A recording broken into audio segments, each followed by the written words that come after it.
All right, good afternoon.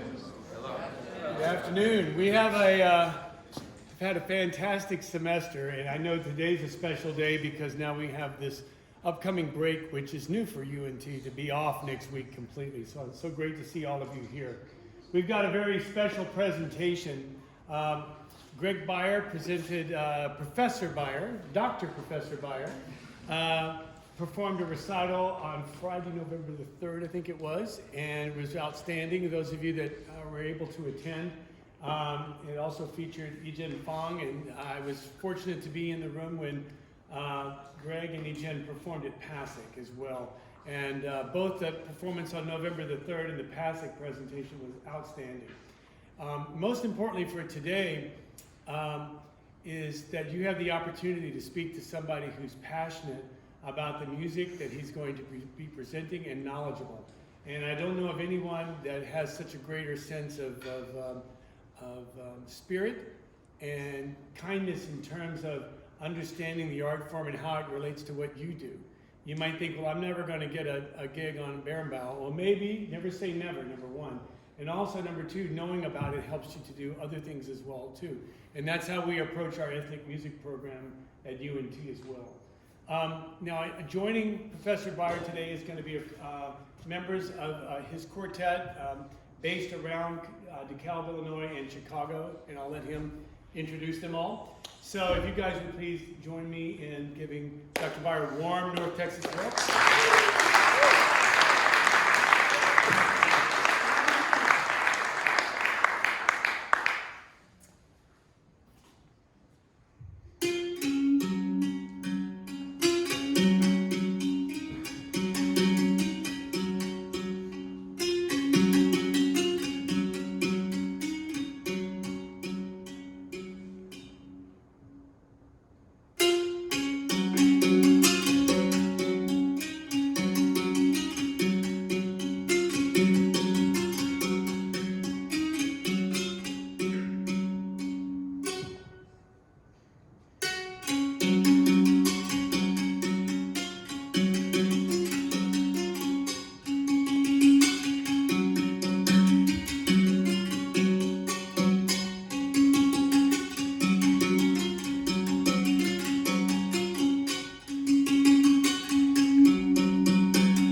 It's been a pleasure to be living in Denton this semester on my sabbatical break from Northern Illinois University, and I'm really excited to talk to you all today about a special project that the group that I run, Arcomusical, has been building over the last couple of years.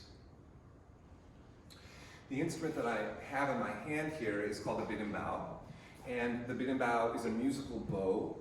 It's part of a really large family of musical bows, and it's the most famous instrument in that international family. Musical bows come in three flavors. There are ground resonated bows, there are mouth resonated bows, and there are gourd resonated bows. This is a braced gourd resonated bow.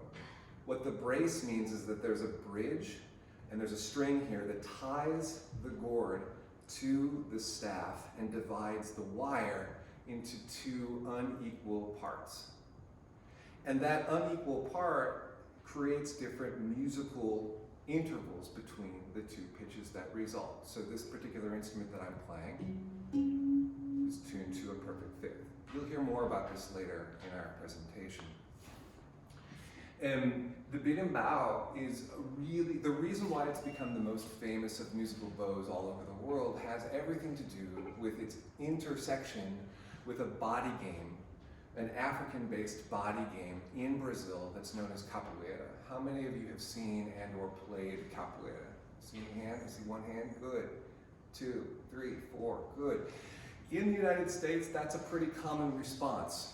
Capoeira is known, in fact, capoeira is practiced here in the United States in all of the major metropolitan areas. There are groups in Chicago, groups in New York, groups in Oakland, groups in in the Bay Area, that kind of thing, groups in Los Angeles and that too.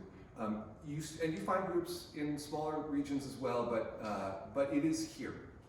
And it is in just about well over 100 countries all over the world, and it's a very well organized practice.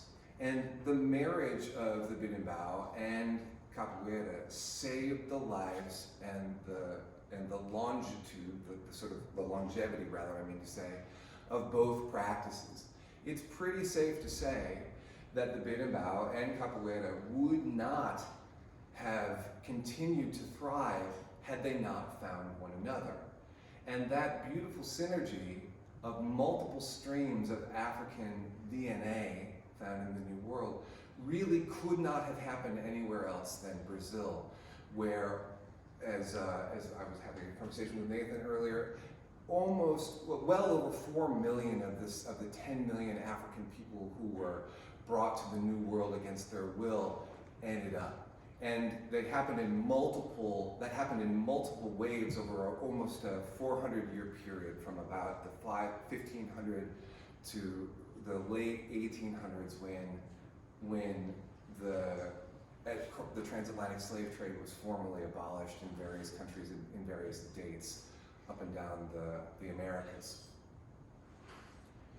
The berimbau is a Bantu musical instrument. That means to say that its origin in Africa comes from throughout southern Africa. In Angola, in the Luanda area of Angola, which means to say the capital of Angola in the north, this instrument is known as the ungu. In the south of Angola, the same instrument is known as the mbumba, although it's a bit smaller and it's played crossways on the body. This same instrument among the Zulu in South Africa is called the umakuiana, and among the Tsonga people of southern Mozambique and into Zimbabwe, this instrument is known as the chitende. And it was in fact the chitende that deeply inspired my personal practice to play this instrument. When I started playing this instrument, it was due to a really beautiful synchronization of events that happened to me when I was living in New York City and studying at the Manhattan School of Music. This was about 20 plus years ago, in the late 90s. I went to a store called Drummer's World, and I heard this amazing sound coming from the back of the store. And I went to go see what was going on and saw someone playing this instrument really beautifully. And after that person stopped playing, they said to me, "Oh, I see you're really interested in what I'm doing here. If there's one album that you should go check out Saudades by Nana Vasconcelos." Well, I went to the record store, because back in the late 90s there were still record stores available. And I went to Tower Records and I found this record, Saudades by Nana Vasconcelos, and I went home to my apartment and I turned on the record and my jaw hit the ground because I was hearing exactly the same kind of music that I had just heard a couple of hours previous in the store. And I didn't have an instrument, but I had a musical sort of mind for figuring things out, and so I started transcribing that music. Well, literally 2 weeks later, I got this phone call from this Brazilian singer-songwriter who said, "Greg, I just got back from Brazil with my family. We were there on vacation. You've got to come over to the house. We have to rehearse. We've got some gigs coming up. Oh, by the way, I brought you a present." So I went over to this person's house, and he got this big smile on his face, and he ran up the staircase, and then he came back down the staircase, and in his hands he gave me my very first berimbau. And when you get a message like from the world, from the universe, that happens to you, you can't say no. So I asked all of my teachers, who were people like John Riley and Stephen Schick and Chris Lamb, Duncan Patton at the time, who should I study the berimbau with? And everyone, to a person, said, "You need to go study with Mestre Cabello." This is a picture of Mestre Cabello and I that I just took a couple of months ago in Serra Grande, Bahia, where he has a capoeira school. But at the time, he and his wife were also living in New York on the Lower East Side.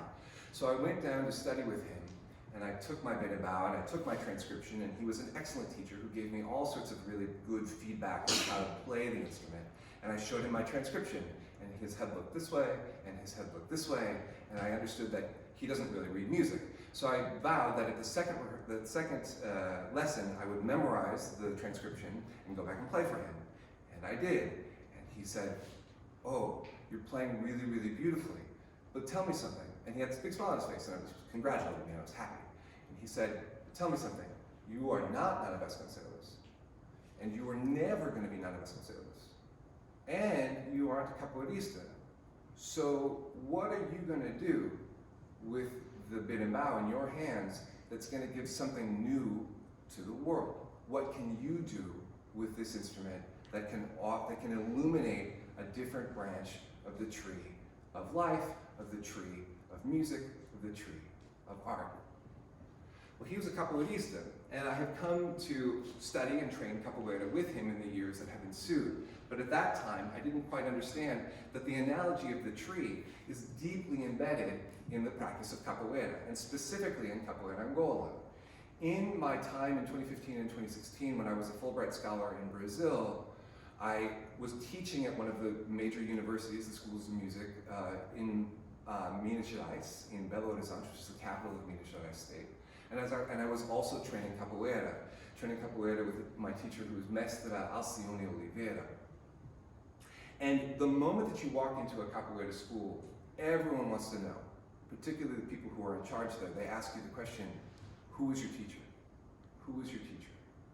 Where do you come from? Right? They want to know that because they think of the beautiful legacy of capoeira in familial terms. You know, it's like studying a family tree. Who studied with whom? Who studied with whom? What's the origin story of that practice? And so when he said, effectively, what branch of the tree are you going to illuminate? He was challenging me to create something new that was still based in an understanding, a depth of understanding of the cultural practice of capoeira and the cultural practice of the berimbau in capoeira and the berimbau's relationship to musical bows in Africa. And so that became effectively the thesis of my doctoral thesis, if you will, when I was studying this at the Manhattan School of Music. And that thesis, if you're interested, is available for download on the Arcomusical website, and you can read it if you so choose. In my training of capoeira, I came across many, many, many teachers and mestres. This picture was taken in 2008, and it's a picture of me with my teacher, Mestre Valmir dos Santos Damasceno. Mestre Valmir is one of the most famous mestres in the international community of capoeira. He travels the world all the time, spreading the gospel, so to speak, of capoeira. And in addition to being an excellent athlete with his body, he's also an excellent musician, and he's also a wonderful, one of the most respected luthiers of the berimbau. This is an instrument that I hold in my hands that he made with his own hands. And what's really special about this instrument is the markings, the burn markings up and down the beriba wood. Beriba is the traditional wood that's used to make the berimbau. And these markings aren't just any burn markings, because you have to understand that Mestre Valmir is a son of, he's a spiritual son of one of the deities of Candomblé, the Yoruban spiritual practice in Brazil. He is the son of one of the orishas, or orishas as it's pronounced in Brazil, Ogum. Ogum is the god or the orisha of iron and of technology and of the machete and of carving paths forward for your life to flourish in the direction that you were put on earth to follow. And so these markings are really, really special because they offer a kind of a spiritual marking to the instrument itself. And in fact, in the game of capoeira, when the berimbau is played and people come to the center of the circle to play at the foot of the berimbau, they're putting themselves at the bottom of an energy channel that reaches from the life on earth into the life beyond, into the heavens. And there's a vast repertoire of songs of capoeira. Some of them, because of Brazil's connection to Portuguese culture, sing about figures like the Virgin Mary and various Catholic saints. But some of the songs literally have references to some of the orishas, or the gods and goddesses in the pantheon of the practice of Candomblé from the Oyo Empire of West Africa in present-day Nigeria. And I'm going to sing you a capoeira song really quickly, and then I'm going to explain what I'm singing. This happens to be one of my favorite songs, and I thought it was the most gorgeous thing because it's a beautiful melody, and it's also, what it sings about is ostensibly quite innocent. Check this out.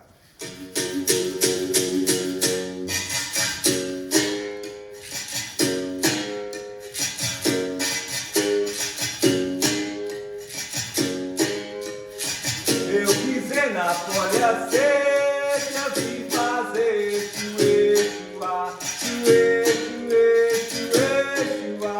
Eu vi fazer chuê, chuá. Eu canto originado, ele não sabia. Eu vi fazer chuê, chuá, mas chuê daqui, chuê de lá.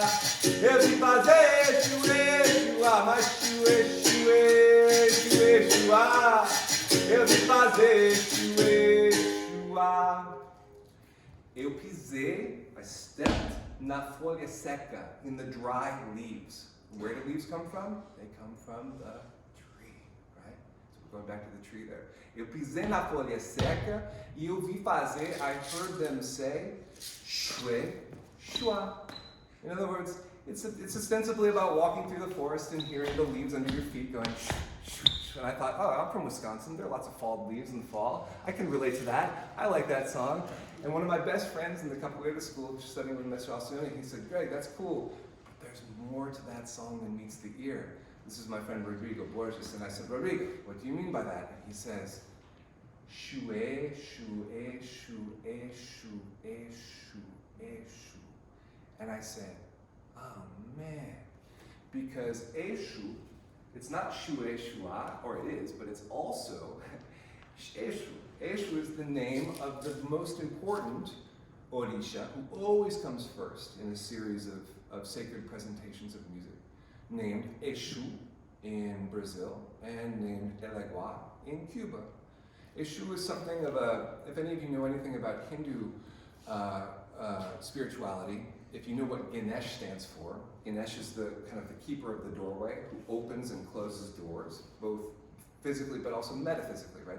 The idea of creating opportunities, but also closing opportunities. Whenever you have to make an important decision in your life, Eshu is there. He's the keeper of the crossroads. And so, as I began to study more and more about capoeira and was really enjoying the physical element of it and the musical element and singing, I also recognized that there was a long way to go still in terms of understanding the depth of cultural background that informs the practice of capoeira.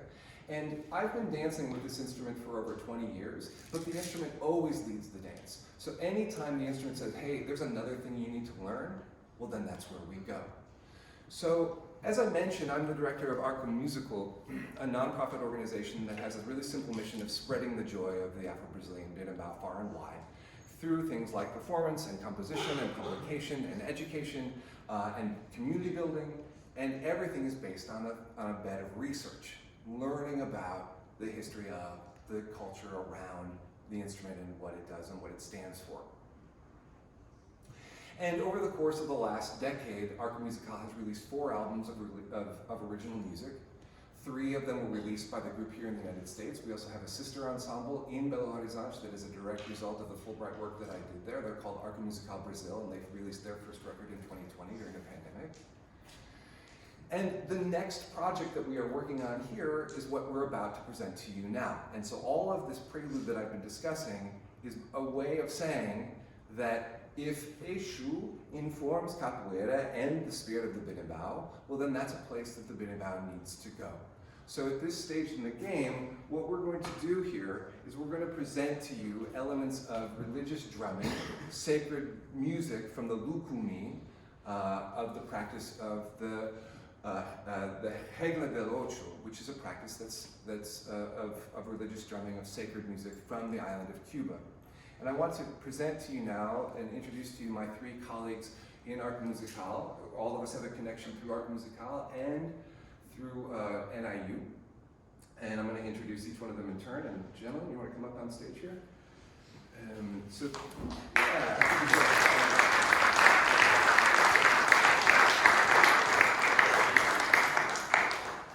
Jonah Payne got his undergraduate degree at the University of Nebraska at Lincoln, where he studied with Dr. David Hall. He's currently finishing up his master's degree at Northern Illinois University. He attended the Cortona Marimba seminar this past summer over in Italy. He's equally at home in playing classical music and world music as well. He played a concerto, a steel band concerto with the Lincoln Symphony Orchestra. His friend and colleague, who's also a current master's student at Northern Illinois University, is Christian Baugher. Christian studied at Truman State University with Dr. Michael Bump, and he has an incredible ear, musical ear, and his training has moved gradually from percussion studies into recording engineering. So he's pursuing a master's degree in the recording arts at NIU. And my colleague and friend here, Jean-Christophe LeRoy, was a non-traditional student at NIU and has a vast career over 2 decades of time in Chicago. And his primary field of creativity is in the world of Afro-Cuban music in every genre, from sacred music to folkloric music to various forms of popular music. In addition to being an excellent musician, Jean is also steeped in the tradition of La Regla del Ocho. He's a babalao. That means he's a son of Ifa, the diviner spirit in the practice of Santeria. And he's also a son of Oanya, the spirit that lives in the drums themselves, the spirit of the drum. And he is also a son of Chango, the famous historical figure who was a king of the Oyo Empire a couple of centuries ago. And together, we're going to play some traditional music for you on the batá. We've been graced by Jean's presence in our midst at NIU to learn this wonderful tradition of sacred music drumming called the oro seco. Oro means order, seco means dry. What that effectively means is it's kind of a religious rite of a musical religious music that doesn't have any words. It's without songs. There are songs that are implied by some of the things that we're doing. In fact, those are called fundamental rhythms or fundamental toques. But the oro seco is just drumming, and that's what we're going to be doing. But then we are also going to be doing something which is taking that same language, the language of the musical language of the oro seco, and putting it on the berimbaus in various ways. And we're going to explain exactly how we do that over the course of the presentation. So it's worth noting that the oro seco is nothing more and nothing less than a very specific series of 22 musical salutations to 22 gods and goddesses or orishas of this religious practice. And we're not going to play all of them for you today simply because for lack of time. If we had a couple of hours, we would play the entire oro seco on both the berimbau and the batá, but we're going to play some important elements of it for you as we go.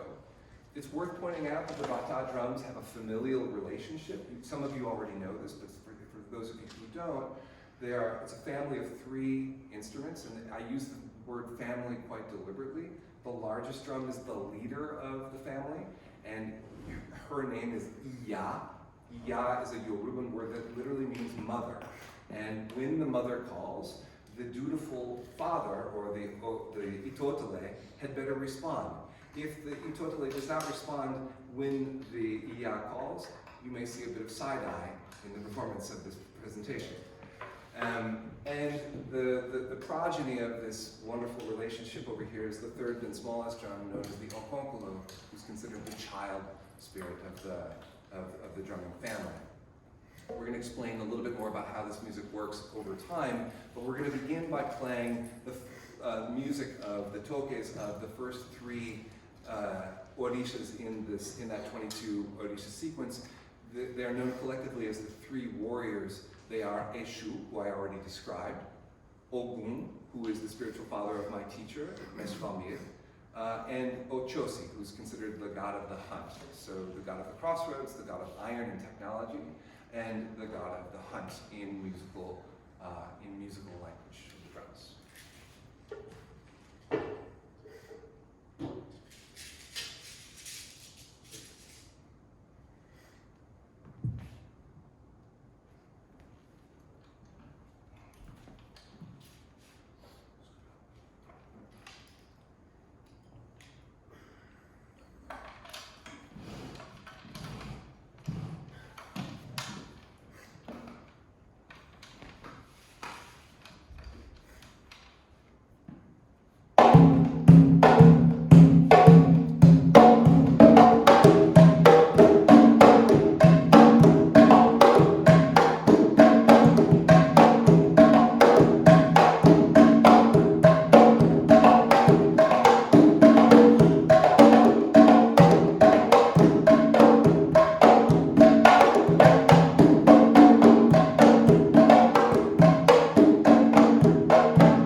music to you, but played on the berimbaus. Before we do that, we're just going to show you quickly how we translated some of the sounds of the batá onto the berimbau, how we kind of mapped those sounds, just to give you a little bit more for your ears and eyes to latch on.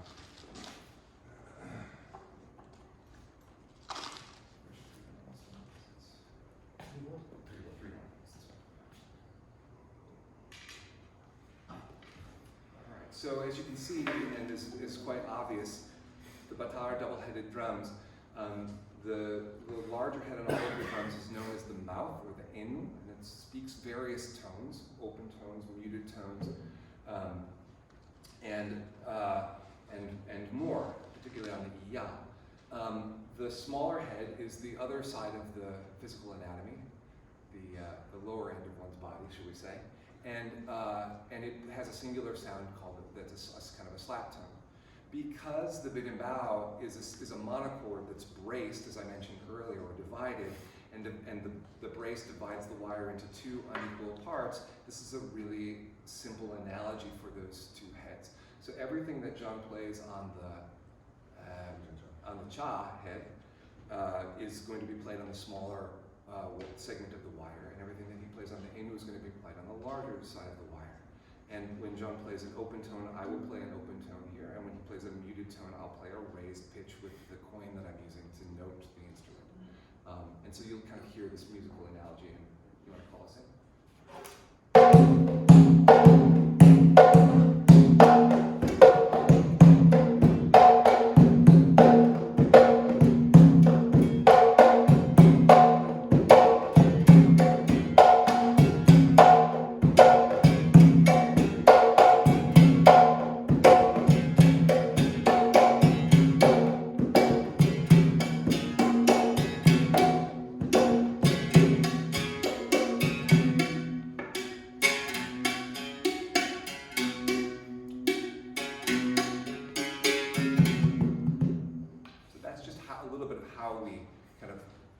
Some of the language on there to help.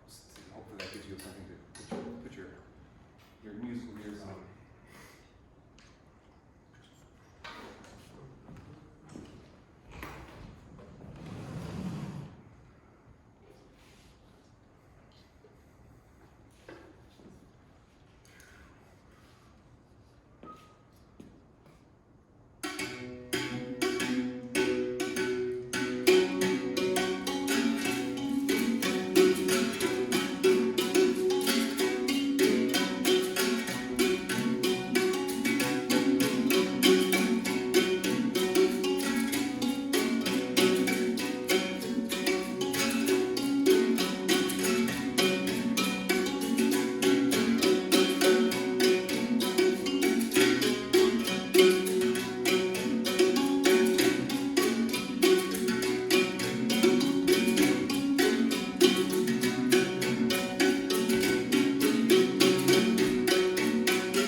the speaking over right now to my colleague Jean, who's going to tell you a little bit more about the polyphonic nature of this music, so that for those of you who are maybe listening to this for the first time, or maybe the first handful of times, might have a better sense for how to listen to this music. I remember when I was an undergraduate first experiencing batá, that the density of the music itself was really overwhelming. And so this is what we're about to tell you is just a way to kind of hopefully cut through that to make this experience a little bit more enjoyable for all of you.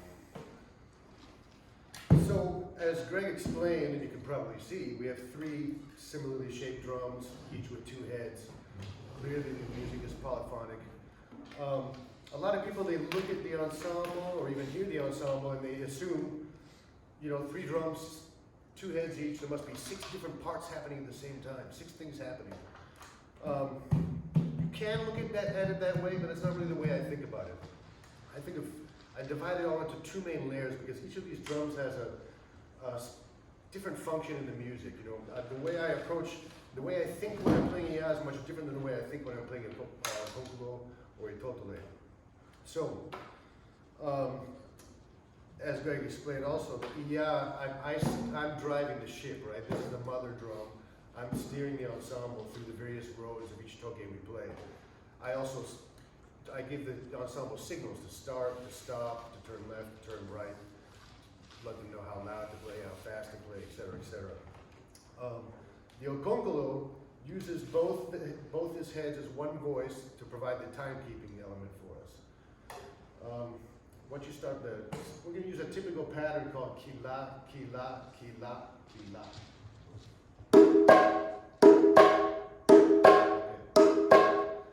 No. Now, the totale has 2 hands, of course, like the rest of us, but each of his function differently. His left hand adds to the timekeeping, so his left hand is going to be playing an ostinato that, as a general rule, doesn't change throughout a toque. So the next toque we play, you're going to hear this throughout the whole thing. Both my hands, Greg's right hand, provide the melody. So the melody is what defines the rhythm. If I hear a certain melody, I'll know, oh, they're playing for Elegua, or this melody means, oh, they're playing for Ogun. The melody we're about to play is for a deity called Imbaloke. So what we're going to show you now is the Iya using both heads, playing the melody of Imbaloke with just Greg's right hand on the Hindu.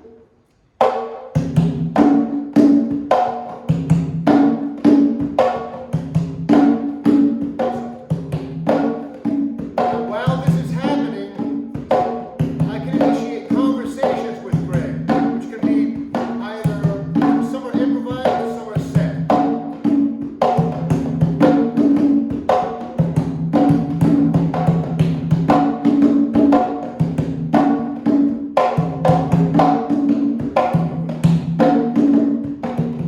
Okay?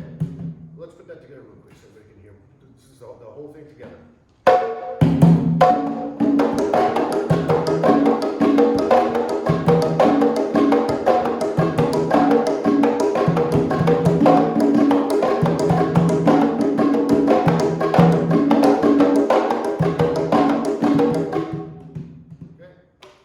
Yeah, and that's how the texture works. It's clearly got a couple of lines happening simultaneously. There's a bit of polyphony happening in this music. So we're going to play the next sequence of orishas for you, first on the batá and then again on the berimbau. These are orishas numbers 4 through 7 in that 22 orisha series.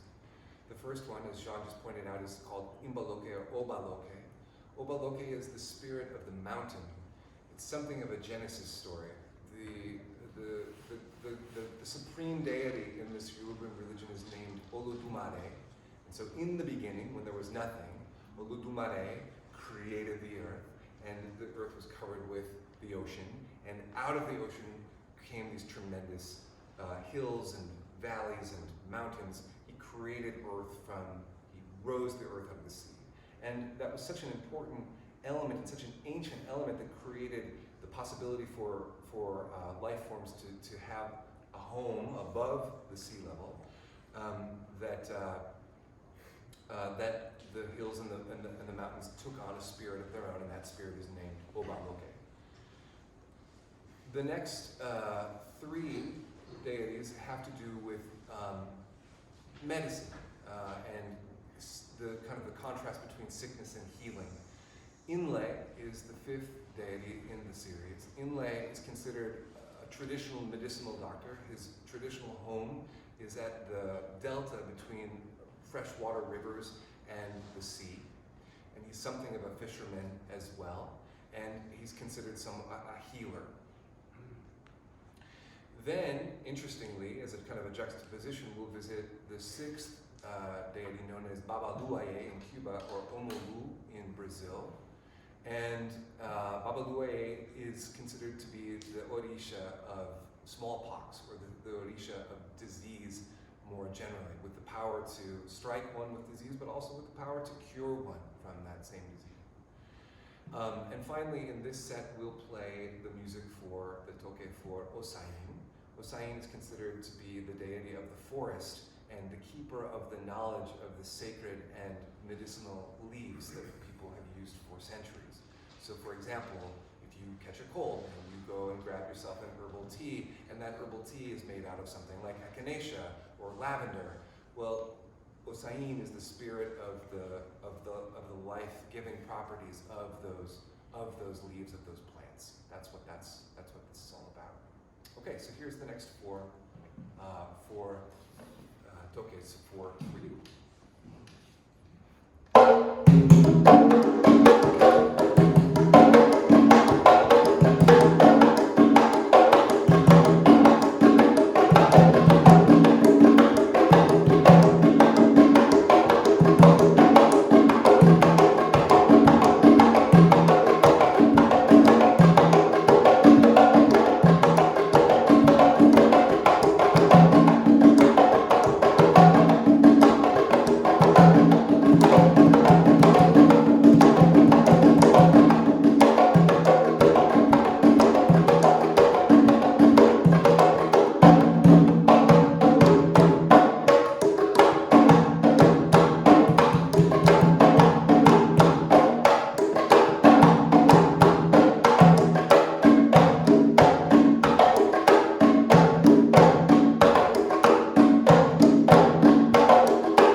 that music for you again on the berimbaus, I'm going to turn the talking over to Christian Baugher, who's going to explain a little bit about the why we only have 3 drums up here, but we actually have between us 8 berimbaus.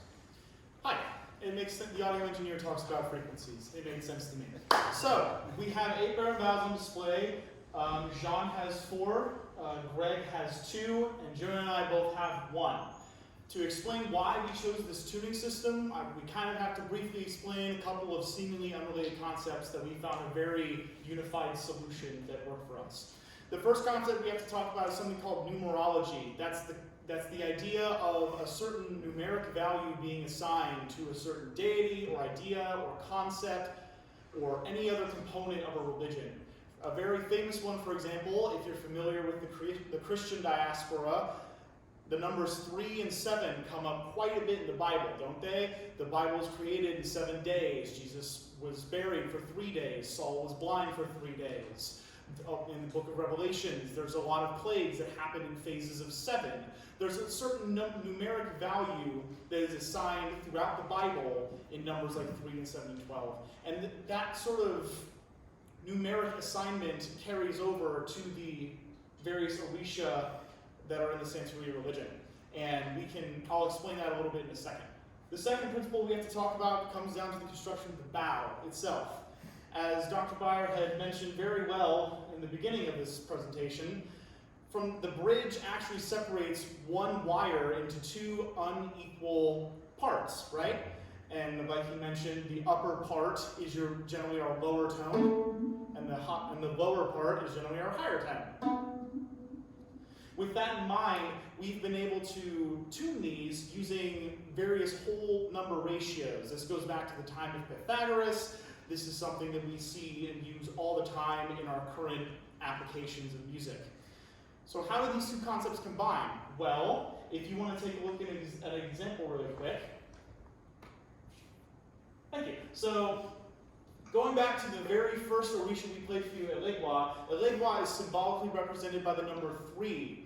And that number helped inform some of our choices regarding which tuning selections that we wanted to have. For example, when Jean plays Iya on Legua, he's playing with what we call a 3-1 berimbau. That means that we have tuned it to have a 3-1 ratio from between the fundamental tone and the first overtone, which in the case of 3-1 is going to be about an octave and a fifth. If you want to do that. I hope your oral skills is on point. So, in totale, we chose a 3-2 bow because this has a perfect fifth between the fundamental and the overtone. And for the Arcomusical you saw me play, I was playing with a 9-8 bow. Which you could tell is a major second.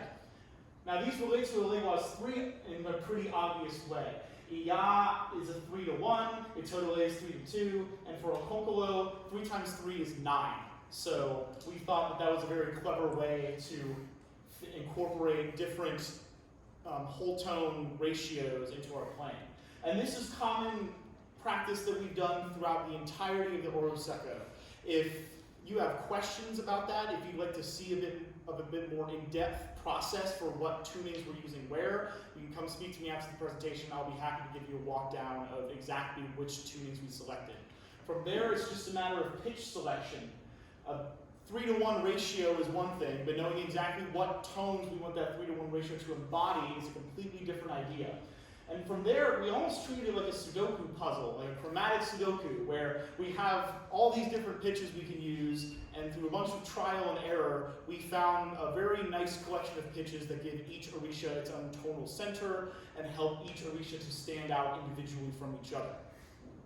So, I hope that informs you a bit of our tuning practices, and with that being said, we're going to play the next section for you.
ahead now in the Oriseko in order to not run out of time and run out the clock here. We're going to jump to another sequence of 4 orishas in the Oriseko, the first of which is known as Beyer. Beyer is the spirit of children, the spirit specifically of twins. Statistics report that among the Yoruban people have some of the highest rates of the birth of twins in their community. And unfortunately also one of the highest rates of infant mortality in those twins. And so when one or the other twin passes in a family, a statue will be made in honor of that spirit, and that statue will be continued to be cared for throughout the spirit's life to honor the deceased child. The Ibeyi are really happy and beautiful figures, and they're sort of like 2 faces of the same coin. And so what's really interesting about the music of Ibeyi is that there's just one rhythm that's being played, but we'll begin that rhythm in something of a triplet grid, and you'll hear it slowly mutate into a duple grid. It's the same rhythm, but it kind of goes through a phasing or a fix-like process, to quote a Michael Spiro term, from a sort of a triplet grid to a duple grid. That same kind of musical transformation happens once again in the music of the next Orisha, whose music has 2 parts. He's such an important figure, and that is one of the historical kings of the Oyo Empire, Chango. We will play 2 toques for Chango, Titilar and Meta. And Chango is the owner of the drums and the sacred drums, and also the king of the dance. And so, particularly in Meta, you'll hear some pretty fast and ferocious music that's meant to be danced at a virtuosic and rapid kind of pace. One of the symbols of Chango is a lightning bolt that's thrown from the heavens, and so you might imagine a dancer up on high, literally throwing lightning bolts to the left and to the right as that music is progressing. After we play Chango, we'll immediately segue into the music for the first female Orisha in the pantheon, and that is the spirit of Yewa. Yewa is the keeper of cemeteries, and her music accordingly is very kind of agitated and anxious. And finally, the music will slow down to present to you the music of a second Orisha named Oya, who is the spirit of the wind and the spirit of storms. And interestingly, if you pay really close attention, you might hear in a 4/4 grid of time the occasional 3/4 bar show up, a kind of an odd meter that shows up out of nowhere. And that meter shift is meant to literally sort of symbolize in musical terms the shifting of the wind from one cardinal direction to the next, from the east to the south, from the west to the south to the east to the north. We'll only do one of those wind shifts in our presentation, but sometimes that shift happens as many as 3 times in order to show those cardinal directions. So this is the music of Beyi, Chango, Yewa, and Oya on the batá.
second presentation on what these shakers are that I'm holding here. A lot of you are probably already familiar with custom tuning, but if you're not, let's talk about the basic sounds that it makes here. Actually, before I do that, I'll just mention these shakers come from Brazil by way of Africa, same with the berimbau, and these are deeply related in the game of capoeira that Dr. Baugher mentioned earlier. So there's a variety of sounds you can get out of these compared to other shakers, but a few that you'll see me playing throughout. You can play just on the side of the basket. You can also use the piece of gourd on the bottom, not unlike the gourd from a berimbau, to get accent patterns of various kinds. Or one can play over here while the other is playing a pattern in the right hand.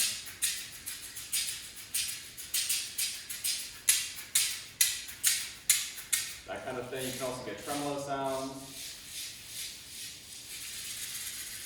There's a variety of sounds you can get out of them. We decided to use them for a variety of reasons in our performance. First of all, because Chris and I are playing the Arcomusical part in the ensemble, that's like the timekeeper we were talking about earlier, so this is another way to just reinforce the time. Also, sometimes you'll notice I'm doubling parts of the totale, usually not the ia, but it just helps highlight other things that are going on. Also, it will help sometimes keep the time for us, but also there's times where the pulse might be unclear where it is, so I think it helps hopefully you guys as well hear where the pulse is. And also, we put up this album here. It's a really famous album. We're playing mostly batá from the Havana style in Cuba, but there's another really rich tradition in Matanzas style, and it's not uncommon to find, probably not kashishi, but other rattles and shakers accompanying the batá in that tradition. This is a really famous album where if you want to listen and hear what I'm talking about, you can check it out by Los Muñequitos de Matanzas. So it's a great album. Highly recommend.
perhaps the most important orisha in the pantheon. Her name is Yemaya, and she is the mother of all things, which means that she gives life to all things, and she cares deeply about all things and all people. She is the mother of life, and so she gets really to the heart of the matter.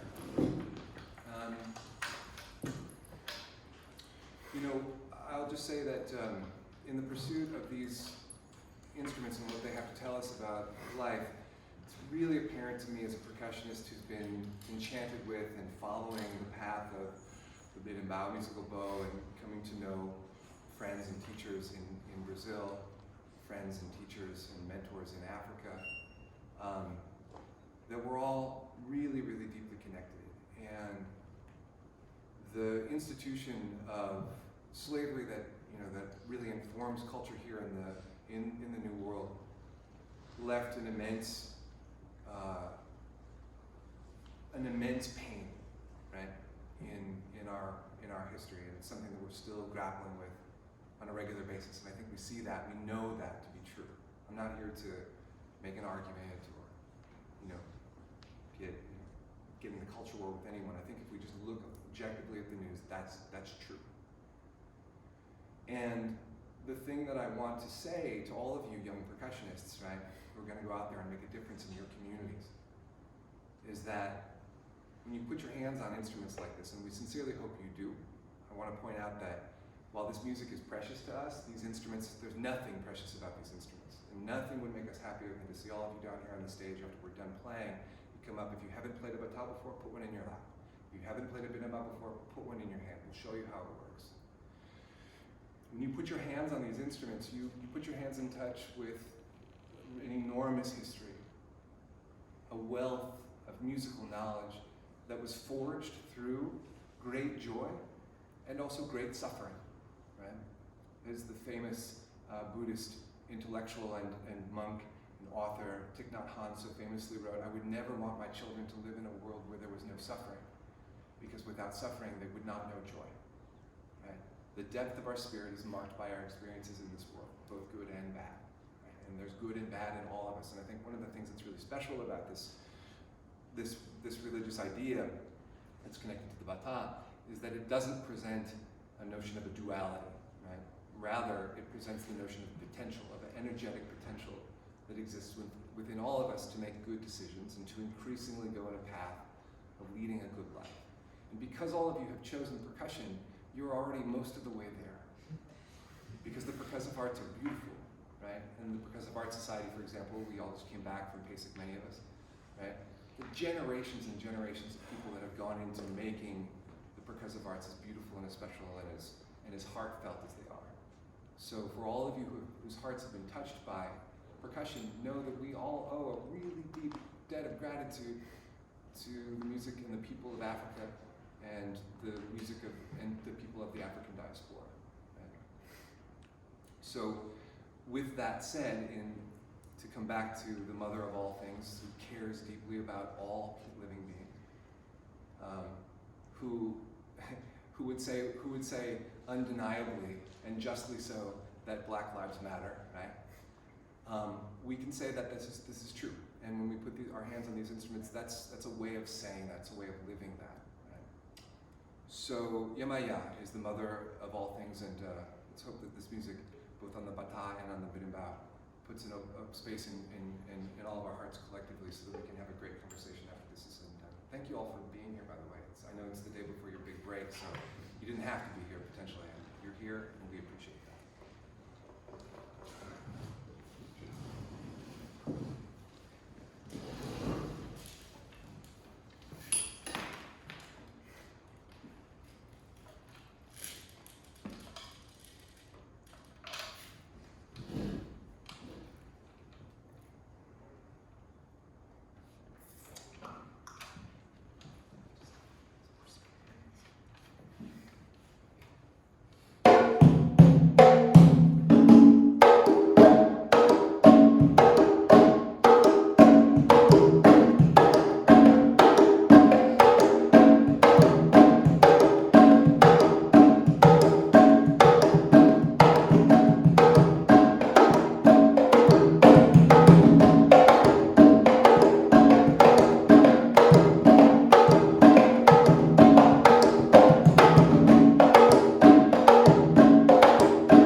to your professors, to